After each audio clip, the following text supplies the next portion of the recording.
the air, Shefty reporting that Patriots owner Robert Kraft, like his longtime head coach Bill Belichick, was not selected for entry into this year's Pro Football Hall of Fame class. The class of 2026 will be revealed Thursday night in what promises to be extraordinarily anticlimactic conversation surrounding it. It will not include Belichick. It will not include Kraft. And I was just looking at a tweet. Gary Myers, longtime writer, is one of the voters, and he tweeted that he did vote for Kraft, and then he put some stats on here that I think are just worth sharing in the interest of Kraft's success as an owner.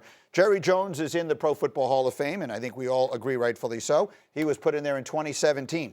Since the last time Jerry Jones was in the Super Bowl, Robert Kraft has been to 11 of them with 3 different coaches and 3 different quarterbacks. Unbelievable. He also was as heavily involved, and you could speak to this better than anyone, in sort of the administration of the league and growing the league and the deals with the players and all that kind of stuff. So it does seem somewhat ludicrous that Robert Kraft, not nearly as stunning as Belichick, but it does seem ludicrous that Robert Kraft would No, not it is be. ludicrous. It's ludicrous that he hasn't gotten in. To your point, you stack up Jerry Jones with Robert Kraft, and both have done great things for our game of trying to grow the game and bring in, increase the cap, all the different things that they have done. But Robert Kraft's success as an owner for the organization of the New England Patriots is second to none. And so another, if 50 people get a vote, how all 50 don't rubber stamp that one and go, hey, this is a walk-in. It's shocking to me. I know we've talked about the process ad nauseum. Nobody understands it, or it's new, or it's whatever. It doesn't seem that difficult to me. I mean, honestly, Bill Belichick, not getting all 50 votes shocks me. Robert Kraft not getting 40 of 50 or whatever the number has to be shocks me. These are 2 guys who have done incredibly impressive things in our game, which is really tough to do. And it just, I don't know, to me it just sours the whole thing of what the Hall of Fame stands for, because if there's a for sure first rounder, it would be Bill Belichick, and if there's an owner, I would think Robert Kraft. There's the rundown. 32 years, 11 Super Bowls, basically once every 3 years. Won 6 of them, all of those coming in this millennium. Goes without saying, New England has the best record in the NFL since he took over, with a 65% win percentage. He won, 65% of their games. And I'm happy that you just talked about his accomplishments and we put that on the screen, because I think even as we talked about in Graz, you got into the process. Talking about the process, I think sometimes takes away from the accomplishment, not only of a Robert Kraft, a Belichick, but all the names that are on that list. And we start to focus on that part of it and the part that is stupid or doesn't make sense or whatever the case may be, instead of focusing on how these men have changed our game. When you talk about a guy like Robert Kraft, I got a chance to play for 4 different organizations. I've gotten to see different ownership. I was in New England and got a chance to see how he ran that team and that organization. His office being right in the building, being able to go upstairs and walk in his office, and the amount that he cared about his players and the staff and the people involved and tried to elevate everyone. You saw the fruits of that labor when you talk about 11 Super Bowl appearances and the different people that have come with. I mean, look, there's no question. If you're going to put an owner in a Hall of Fame, Kraft certainly clears the bar. If you're going to put a coach in a Hall of Fame, Belichick would be the first one. Like, if this was the first year anybody ever voted for the Hall of Fame, Belichick would be.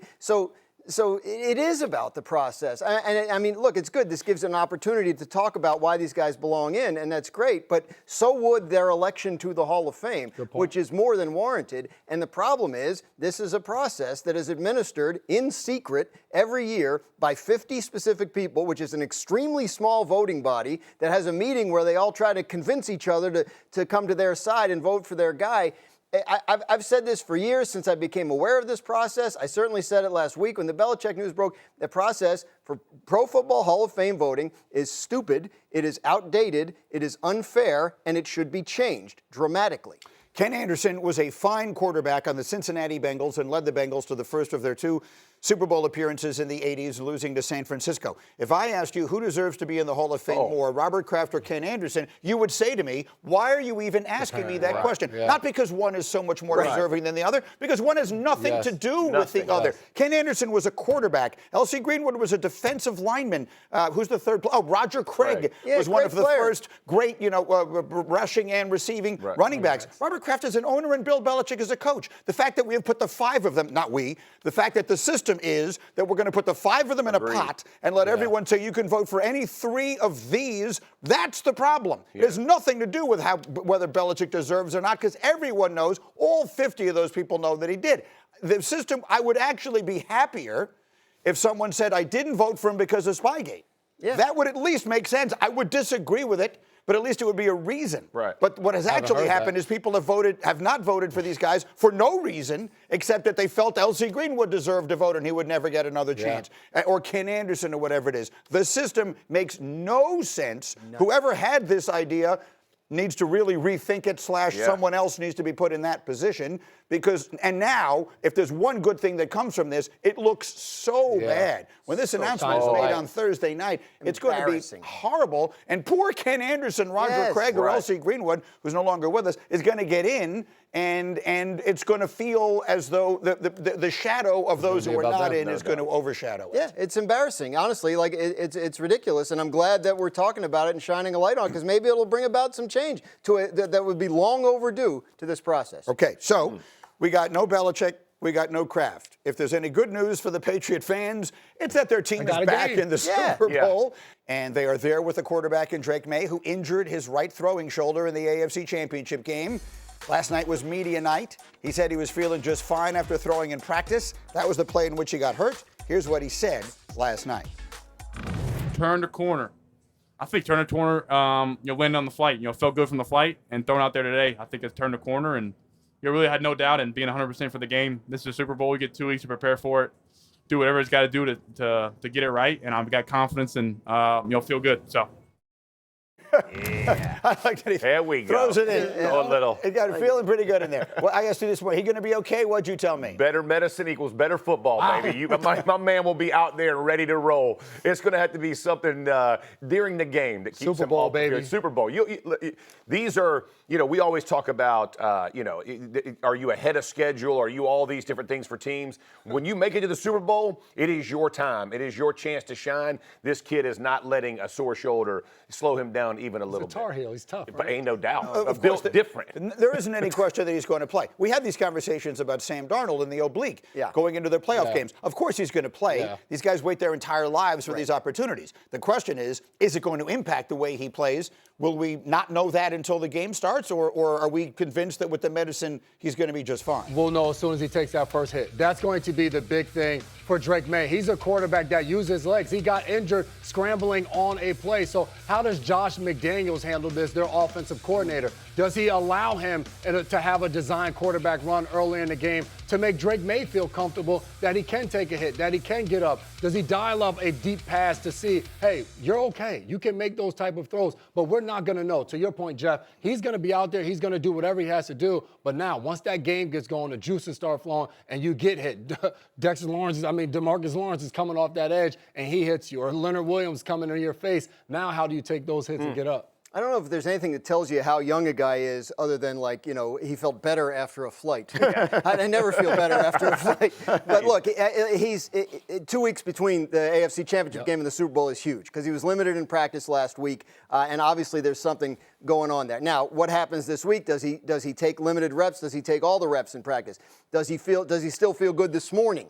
After, last night, because sometimes obviously that could be an issue, right? So we'll keep an eye on it, but obviously that's an extremely encouraging update from Drake Maye, who does not seem at all bothered by anything right now. The reality is, he has been bothered, however, by playing great defenses. I was making a comment this morning in our meeting, and he's had a magnificent season. He may very well, in 2 days, be named the MVP of the year of the league. But if you had just watched the playoff games, again, against the Chargers, very good. Houston, very good. Excellent. Denver, all great defenses. Excellent. And the second half of the Denver game might as well not even count. For real. But you would say to yourself, wow, this was the MVP? Like, he hasn't looked that way. Right. Do we expect it to look like that against a Seattle defense that might be the best of all of them. Well, I think that you'd be remiss if you didn't say part of why he looks that way is because he's getting hit all the time. I mean, he's been sacked 15 times in the playoffs. Let me just tell you, any quarter, I don't care, Tom Brady, Peyton Manning, name the greatest of all, who you think is the greatest of all time. You hit them, it changes them. And every player has that. So absolutely he hasn't looked the same because he's taken a beating back there. And that's just part of the game. And he has to work through it, still make the explosive plays when he can, find enough ways to win. Because at the end of the day, you win the Super Bowl, nobody cares about your playoff run. They don't care about your playoff numbers. They know your season stands for itself, and you win the Super Bowl, you hoist the trophy. I guess my point is he's going up against a team that we just saw put some points on the board. Not only is their defense great, but my point is he was able to beat Jarrett Stidham with, one touchdown. I don't think that's going to be the case on Sunday. This is what MVP players do. They take over the game when the game's on the line. Maye fires for Diggs, makes the catch, touchdown, Patriots! Big time throw by the MVP. Maye throws the long ball deep down the right side, pulls it in! Money player, money time. They're headed to Super Bowl 60. Did you miss me? All right, the Pats are back in the big game.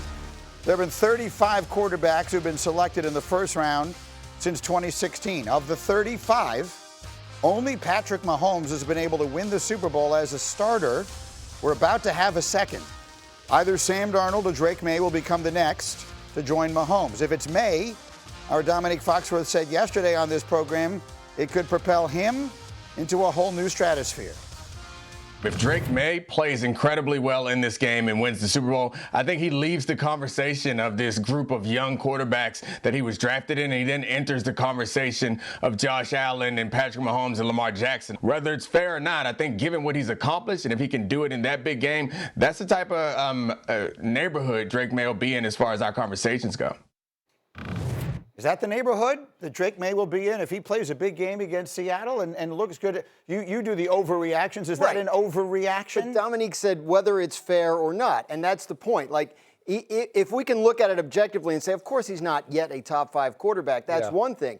But him winning this game will prompt the conversation because that's what winning the Super Bowl does. When Jalen Hurts won it a year ago, we were talking about it. Where does he rank among NFL quarterbacks? And currently we're not talking about that. So I think to Dominique's point, he's talking about Josh Allen, Lamar Jackson. They have not done what Drake Maye will have done if he wins this game Sunday. And I think that's going to be a point in his favor in those conversations. That's how we judge quarterbacks. But I think part of the conversation that we're missing though is the season that he has to have gotten them there. Yes. Right. This guy played an MVP type season this season. Now, we don't know if he's got it yet or not. I think they pick it this week. Yeah. But whenever it's picked, if he does win it. Thursday night. Yeah, if he wins the MVP and the Super Bowl, you obviously have to put him there because that means he played the best of any quarterback this season. That is a massive, for a second-year quarterback, it puts him in that conversation and in the Patrick Mahomes kind of Tom Brady mystique, right? Winning early, good defense, new coach, all those conversations start because of how much success you have this early in your career. And I think that's what's so interesting. I think Dominique is absolutely right. You're going to have those conversations, especially immediately after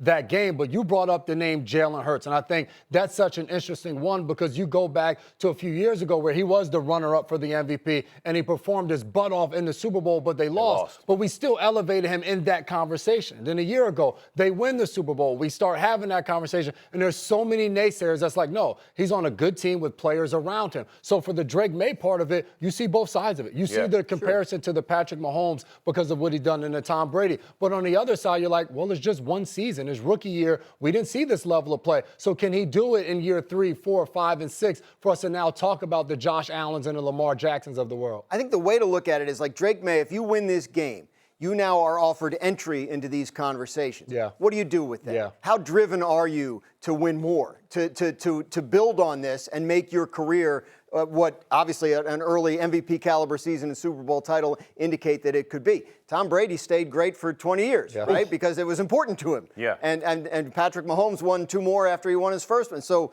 that's the thing. Here you are. You're allowed into this conversation now. What are you going to do to stay there? I mean, a year ago, at exactly this time, we were having almost exactly this conversation about Jaden Daniels, who had, in fact, as a rookie, put his team on his back and carried them to an NFC Championship game, and might have been, all kidding aside, the best player on the field in that game. It wasn't Saquon Barkley, and his teammates let him down, whatever the case is. The point of it is, like, that has become so fluid now that I guess you can't disagree. If May wins, I don't think he's going to be the MVP. I think Stafford is. But if he wins the MVP and wins the Super Bowl, then I guess there's no way not to have that conversation. Right. But I think part of the Jaden Daniels issue was the injury right after that season, right? Is how banged up he's been. And honestly, that was kind of where Drake Maye was trending that direction year one, right? Taking unnecessary shots. Even the shoulder injury leading into the Super Bowl, the one thing that none of us can, catastrophic injury aside, right? Like, I don't even, the ones that take you out, but the nicks and the bruises that take you out 3 and 4 games. Lamar Jackson has faced this thing. Those limit what we think of quarterbacks, because the truth is availability at that position is a monumental piece of it, and he's going to have to stay healthy to keep himself in that conversation. It's amazing that Mahomes is the only guy drafted in the last 10 years. That's wild. Well, because he won 3 of them. Brady won at least 1 or 2, right? In that 10 years, 6th-round pick. Hurts won last year, 2nd-round pick. So it starts to add up a little bit. Wild. The league, for a league that is built on parity, it has been so dominated by a very select few quarterbacks.